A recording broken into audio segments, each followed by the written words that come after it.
Welcome back. Black man charged with hate crime after executing two white men for just being white. Woke media science, meaning you don't hear nothing about the Democrat Party, none of the Democrat news, none of that shit. Talking about now, like the roles in reverses. White guy killing two black guys for being black. You hear it on News 19, News 10, NBC News, ABC News, all of them. But since it happened to a white person, nothing silence. I'm not trying to be racist, but this just goes to show you the backwards woke agenda and everything. So let's get into it, shall we?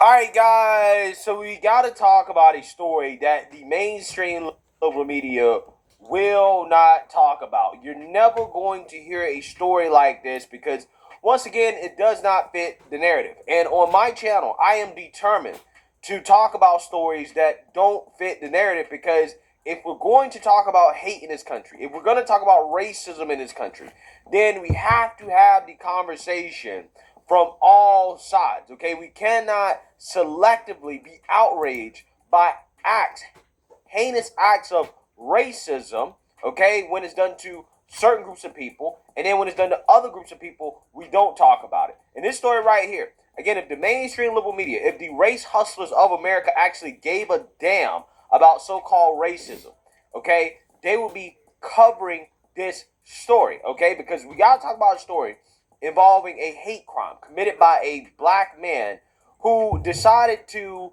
execute two random white men simply because they are white, or at least allegedly he did it because they are white. Now, this story takes place out in Oklahoma, and a man by the name of Carlton Guilford allegedly went into a library and execution style shot a white man in the back of the head, left, ran to a nearby gas station, a Quick Trip, and then proceeded to execute another white man by shooting him in the back of the head and shooting at other people as well, too. So I want to talk about this. But before we get into it, we have to roll a news clip so you guys get a better understanding of what's going on here and what happened. Take a look. This evening, Tulsa County prosecutors charged the man accused of murdering two innocent victims in Tulsa. They've now charged him with a hate crime. Police say Carlton Guilford shot and killed London Hathcock at the Rudisill Library and then shot James McDaniel at a Quick Trip minutes later. News on 6's Reagan Ledbetter is live with the new details from prosecutors. Reagan. Greg and Lori, District Attorney Steve Kunzweiler says based on the evidence, they believe Guilford shot both men because they were white. Now, Oklahoma's hate crime is called malicious intimidation or harassment, which is a misdemeanor. The information suggests that race played a role in it. I feel like that's something that we can prove and would be something that a judge or jury obviously needs to listen to. So we'll present that information along with everything else. Guilford is charged with 2 counts of first-degree murder for killing Hathcock and McDaniel and 2 counts of shooting with intent to kill for shooting at 2 QT employees who were not hurt. Investigators say Guilford shot both men in the head from behind. They say Guilford continued to shoot McDaniel after he was already on the ground and even reloaded his gun and shot McDaniel in the head again. Guilford is being held without bond in the Tulsa County Jail, and prosecutors say that's needed in order to keep people safe. Whenever you're talking about a dynamic where the safety of the public is at risk, in my mind, somebody who's killing somebody or doing harm towards somebody who they don't know, that really amps things up. The prosecutors haven't released any details about why they believe this was a hate crime. That information will come out later during the court process. Live in Tulsa, Reagan Ledbetter, Oklahoma's own News on 6. Yeah, so I think it's safe to say if this individual is found guilty, which he probably definitely will be found guilty, he belongs in the chair, okay? And Oklahoma is one of a few states that actually have a litany of options for the death penalty, including lethal injection, electrocution, and the firing squad. So yeah, we all know the fate of this person. However, where's the mainstream liberal media? Where's AOC? Where are the race hustlers of America that claim that they care about so-called hate crimes so much? That are always complaining about modern-day lynchings? Because, I don't know, man, that's what this kind of seemed like to me. To me, this kind of seemed like a modern-day lynching. Okay, this man went out and hunted down random white people that he had no connection to and killed them execution style simply for being white. Okay, I mean, these guys probably had no clue. Black guy walks into a library, goes behind a desk where a guy is sitting at a desk, a white man who's in the library, probably studying, reading, or something like that, puts a gun to the back of his head and blows his brains out. And then runs to a gas station and repeats the same heinous act. Who radicalized this guy? Right? Was it CNN? Was it MSNBC? Was it NBC? Because we all know if the roles were reversed, they'll be asking who radicalized him. Was it Joy Reid? Right? I think Joy Reid radicalized this person. Right? Where did he get the idea of going out here and killing white people just because they're white? Maybe because he's been told that white people are systemically evil and racist and they're out to get black folks, that they hate blacks, that black people are being held down because of white people, that the white man is inherently evil because of his skin color. Where does he hear that from? The mainstream liberal media. Just like what happened out in Nashville, Tennessee, where you had the transgender person mass shooter go in and shoot up a Christian school. They refused to release the manifesto. Well, I wonder why. I wonder why they're taking so long to release the manifesto. Well, because this person probably was radicalized by the mainstream liberal media. We have people being radicalized by the mainstream liberal media racially, and when it comes to this conversation about the trans stuff, the LGBTQ stuff, they're being radicalized because these people are being told that their rights are being taken away. I'm just saying, we all know what the media would be speculating if it was the other way. So I think it's fair for me to speculate that this person was radicalized by the race hustlers of the liberal media.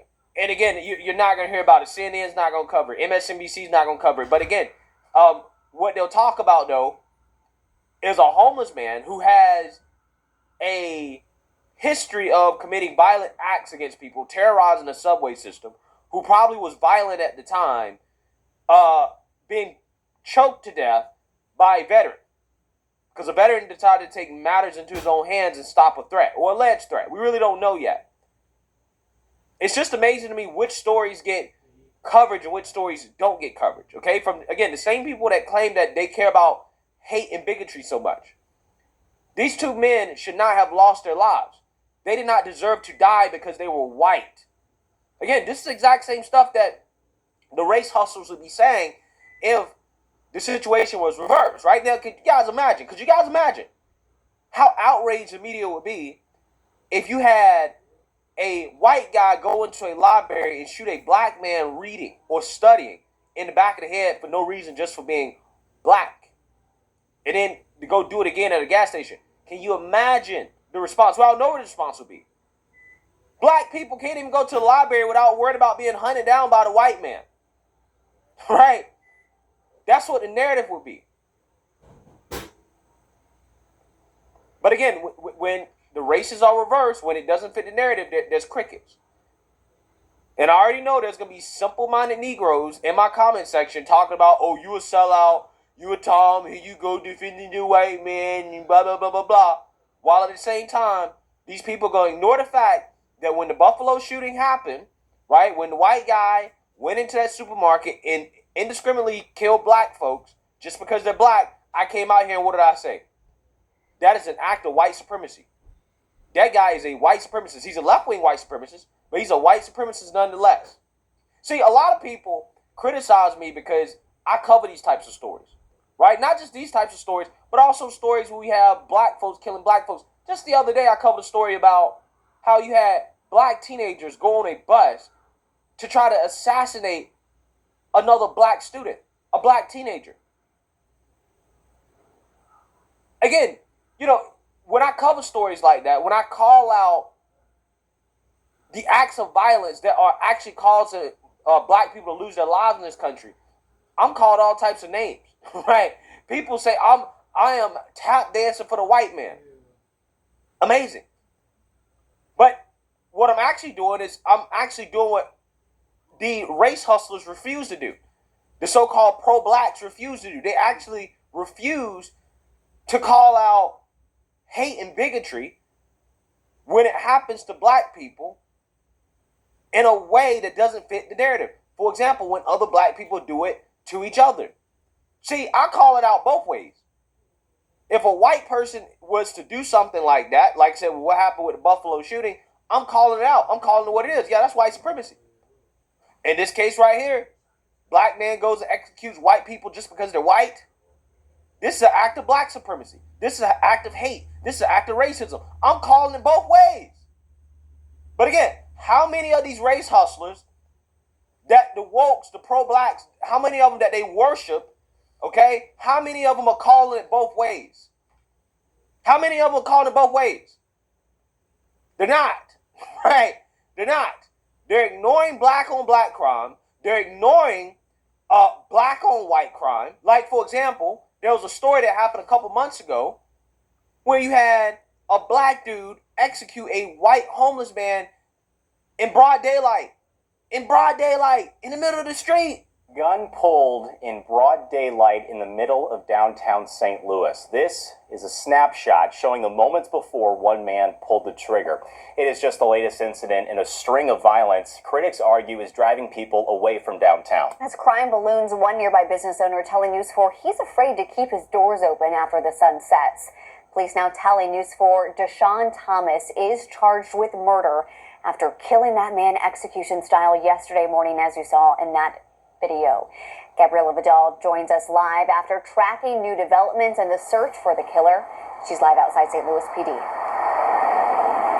Yeah, that's right. It's in the last couple hours that we learned that police have charged a 23-year-old Deshaun Thomas with first-degree murder and armed criminal action. And in a probable cause statement shared with News 4, we learned that the officers say that surveillance video shows Thomas following the victim across the street off of Tucker and Lucas, first shooting him in the back, and in what witnesses were also able to see in video that's now gone viral, he begged for his life just before Thomas allegedly shot him in the head. Crickets, right? Mainstream liberal media didn't cover it. AOC said nothing. Progressives weren't out here screaming about how the homeless deserve housing and not to be lynched. You didn't hear any of that stuff. You heard none of it. Where was all that? When a white man got executed in broad daylight. A homeless white man got executed in broad daylight. You heard nothing about it. They ignored the story. Again, it's just amazing. But again, you know, when I call it both ways, whether, again, an act like this happens to a black person lose their life, you know, hey, if I actually really do think that it's an act of racism or whatever, I'll call it that way if the evidence suggests that that's the case, like what happened in Buffalo. I'm not going to call it like that if I don't have any evidence to support it. But if the evidence is there, I'll call it. In this case right here, prosecutors are saying, hey, we have reason to believe that this happened because this guy, this black guy, is a racist who killed people because they're white. All right, well, I'm calling it. But I'm a sellout, though. I'm a Tom because, hey, I say, look, I don't like the fact that black people kill each other. I don't want to see black folks killing each other. I think we should call this out. I think we should be talking about this more so than we're talking about a lot of these other issues. I'm sorry that I believe Black Lives Matter when they're killed by other black folks. Seems like a lot of other people in this country don't believe that, right? Black lives don't matter when they're killed by black people. They only matter when they're killed by whites. And you can make some money off of it. Again, it's absolutely amazing. Because I know I'm going to have simpletons come into this comment section and they're going to call me all types of names for covering a story like this.